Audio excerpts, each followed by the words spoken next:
Ce jour est dédié pour l'élévation de l'âme de Yaakov Mendel Friedman, Ben Louise, Zichrono Livracha de mémoire bénie. On me demande de parler un peu ici d'une très très belle mida, très bonne qualité d'âme qui s'appelle l'humilité. Les livres disent que cette qualité d'âme, c'est la source de toutes les bonnes qualités d'âme. C'est la source de toutes les mauvaises, tous les mauvais traits de caractère, c'est le contraire de l'humilité, c'est l'orgueil. L'ego et le non-ego. Et il faut comprendre que, j'ai l'habitude de dire, l'humilité de mémoire bénie, Zichrono Livracha. C'est très très dur de voir des gens humbles. On a été éduqués à être orgueilleux. Moi je, encore moi je. Et l'humilité signifie pas moi, pas moi, pas moi, pas moi. C'est très dur, c'est très très non médiatique. Les gens, ils n'aiment pas entendre ça. Sati Charim, il dit c'est quoi être vraiment humble? C'est savoir en aucun cas nous revient les honneurs et les louanges. Qui n'aime pas les honneurs? C'est écrit que quand tu as de la jouissance dans ce monde-ci, c'est un peu, on te prend un peu de Olam Haba. Mais c'est un peu. Pourquoi? Parce que la jouissance, elle est matérielle. Olam Haba, c'est spirituel. Mais il y a une seule jouissance qui est spirituelle, les honneurs. Et ça prend beaucoup de Olam Haba. Les grands de Torah avaient la haine des honneurs. Le Rav Steinman, il a fait une tournée en Amérique. On lui a fait là-bas des honneurs d'enfer. Vraiment d'enfer. Il est revenu et il a pleuré. Sa femme, elle a entendu le pleur. Je me rappelle, ce pleur-là, c'est quel pleur? C'est un pleur comme il y avait, je crois que c'était peut-être 80 ans auparavant. Il a eu le même pleur. Qu'est-ce que c'était? Il était une fois chez le Chazon Ish. Et je crois que je ne sais plus exactement, mais le Chazon Ish lui a fait aussi un compliment en public. Moi, le Chazon Ish, je lui me fait un compliment en public, je suis content. Je raconte à ma femme. À l'occasion, je raconterai aussi à d'autres personnes. Je suis Chazon Ish, il m'a dit ce compliment, n'est-ce pas? Alors Stéman, il pleure. Il pleure parce qu'il comprend. Qu'est-ce qu'il y a à comprendre? C'est du vent. C'est écrit 3 choses sortent la personne du monde. Akina, la jalousie. Akava, l'envie matérielle. Vakavod et les honneurs. C'est des choses qui sont hors du monde. C'est pas ta vraie vie. C'est une fausse vie. Et regardez comment 99,9999 périodiques du monde ne pensent qu'à ça. Kina, avoir plus que l'autre. Tahava, envie, plus d'argent, les plaisirs de ce monde. Et Kavod, je suis quelqu'un. Combien de gens deviennent esclaves, faire un bac, plus 7, 8, 9. Tout ça pour qu'on te dise t'es quelqu'un. Il faut une bagnole, la dernière. Bien, tu peux pas aller avec un taco, d'accord? Une bagnole bien, un pavillon bien, des vacances bien. Tout ça pour qu'on dise t'es quelqu'un. C'est pas malheureux ça. Un esclavage toute sa vie pour qu'on dise t'es quelqu'un. Pour que t'es vide. Tu as besoin maintenant que quelqu'un d'autre dise que t'es quelqu'un. Pour que t'es vide. Quelqu'un qui est plein, il n'y a pas besoin qu'on lui dise ça, il est plein, il n'y a pas besoin de la reconnaissance des autres pour dire je suis quelqu'un. Chazal disent Istaria belagina kish kish karia, c'est de l'araméen. Istaria c'est une pièce de monnaie. La guina c'est une amphore. Une pièce de monnaie dans une amphore, kish kish karia. Karia elle appelle, elle crie kish kish. En français c'est shklong shklong. D'accord? Tu prends l'amphore, tu le secoues, ça fait shkling shkling shkling. Ça fait du bruit. Une amphore qui est pleine de pièces. Tu la fermes bien, tu la secoues, qu'est-ce que tu entends? Wallo, rien. Quelqu'un qui est riche intérieurement, il sait qu'il est aimé par Hachem. Il sait qu'il est un enfant d'Hachem. Il ne se prend pas pour cela, pour le roi du monde, je suis le top de tout le monde. Parce qu'il sait que tout ce qu'il a reçu, c'est d'Hachem, c'est pas lui qui a fait.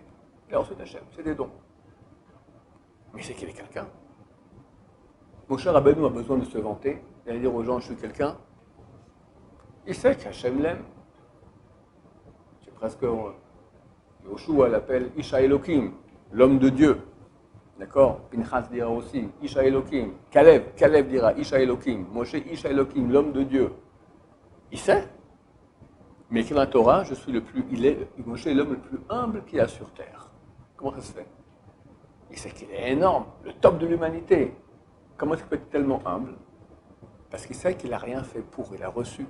Dieu a donné une très très grande neshama, avec des tas de dons, de prophéties, etc. Ok. Mais j'ai fait quelque chose pour ça, moi, j'ai rien fait. J'ai reçu. Comment on fait pour être plein et devenir humble? Savoir qu'on est aimé de Dieu, qu'on est des enfants de Dieu, il nous adore, et que le monde entier valait la peine de créer rien que pour moi. Je suis quelqu'un. Si je sais cela, je n'ai pas besoin de dire « Oh, j'existe ». T'as vu? Hop, j'ai bien répondu. Tac. Je suis bien, c'est bien ce que j'ai fait. On a tellement besoin d'entendre que ce qu'on a fait est bien. C'est un signe de pauvreté. Je vous rassure tous, on est tous très très pauvres. On est tous très très pauvres. Bien sûr, on a besoin d'entendre de temps en temps qu'on fait quelque chose de bien. C'est super important. C'est dur. C'est dur. C'est très dur. Mais il faut savoir que c'est faux. C'est le monde du mensonge. Ce n'est pas la reconnaissance des autres qui exprime ta vraie valeur. Parce que des fois, les autres se trompent, ils croient que tu vaux quelque chose alors que tu ne vaux rien. Et très souvent, ils te font du cinéma parce qu'ils ont besoin pour te flatter, etc. Mais en fait, ils sont jaloux de toi et ils ne t'aiment pas. Et puis aussi, il y a beaucoup de gens tordus. Pour quelqu'un être bien, c'est être un bon chanteur. Pour quelqu'un être bien, c'est quelqu'un qui a beaucoup d'argent. Pour un autre être bien, c'est être un rigolard, d'accord? Ce n'est pas les arguments des autres qui doivent fixer qui tu es. On n'a rien à faire de ce que les gens pensent de moi. Ce qui doit être important, qu'est-ce que Hachem pense de moi. Et Hachem il m'aime. Il faut savoir, il m'aime. Le monde entier valait la peine d'être créé rien que pour moi. Chaque juif peut dire ça. Donc on a une valeur énorme. Alors après que tu sais tout cela, s'il faut que tu ailles maintenant mendier des autres, ouh, j'existe. Mais c'est difficile, il faut s'imprégner de cela sans cesse. Et si on comprend cela, alors on arrive au degré de ces grands tzadikim qui avaient leur horreur des honneurs, les dégoûtaient. Burk. Qui c'était? Je crois le Rav de Kamenitz à l'époque. Il a fait lui aussi une tournée, mais c'était il y a 60 ans en Amérique, avant la guerre je crois encore. On a fait des super honneurs. Le soir il rentrait, il vomissait. Alors son hôte lui a demandé, vous avez que c'était manger quelque chose qui n'est pas bon? Non, tout est très bien, tout ça. Je vomis tous les honneurs qu'on m'a fait, je ne supporte pas. Nous c'est le contraire, hein. On nous fait maintenant super, le Rav Shea qui vient, tout le monde applaudit. Non, c'est pas pour moi, là, tu joues le genre humble, d'accord, tu es un peu content dedans. Vomir des honneurs, oui. Sinon, c'est automatique. Vous faites en sorte de travailler en soi. Mais bien sûr, Mais écoute. c'est pas de votre faute. Ok. Vous On n'est pas des crêpes, on n'arrive pas à ces degrés-là, du jour au lendemain, même après 10 ans, même après 20 ans. C'est un travail. C'est pas une aberrance. C'est une erreur. C'est faux. C'est dans le faux. Mais on est dans le faux. Alors ce qu'on doit maintenant, c'est arriver à d'abord savoir qu'on est dans le faux. Même quand ça arrive, tu dis, voilà, c'est encore l'animal qui est en moi qui commence à jouer. Ah, t'es content des honneurs, hein? Ah, bravo. Espèce de crétin fini. Sur toi-même. Tu te moques de ton SRA. Et puis après, tu essaies lentement de travailler comment tu travailles. Bon, au moins, tu ne vas pas demander les honneurs. Tu as fait quelque chose, tu le fais discrètement. Pas besoin de montrer à tout le monde. C'est très dur. Tu es à table maintenant, table de Shabbat. Chacun il a son histoire à raconter, son ridouche, son machin. Toi, tu dis rien. C'est de la gvoura, c'est de la vaillance, c'est très dur, très dur. Tu as toujours un truc que tu veux raconter, t'aimerais bien raconter.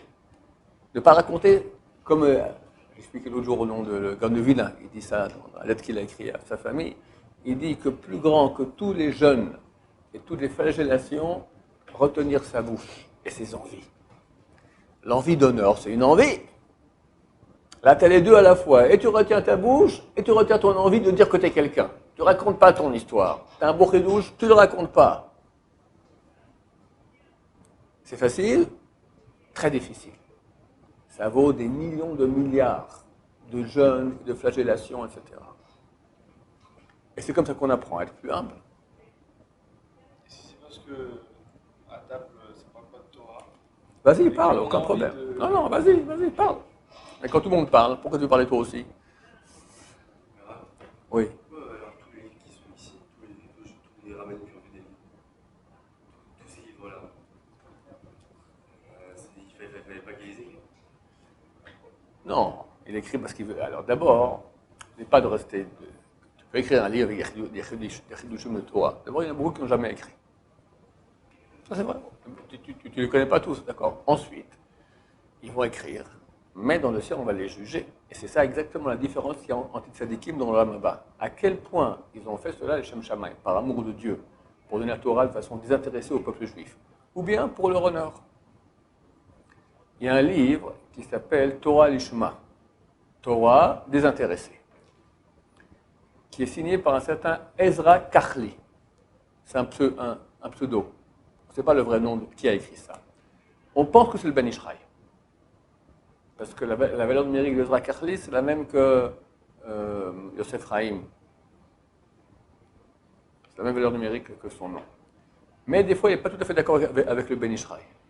Alors, Yosef, il a fait une choix là-dessus. Il dit, il a dit que oui, il a dit que non. Mais tu vois, le Ben Ishraï, il a écrit peut-être 80 livres. Il a voulu aussi, il a un livre maintenant qui n'est pas en son nom. Baruch Adonai, l'olam amen v'amen.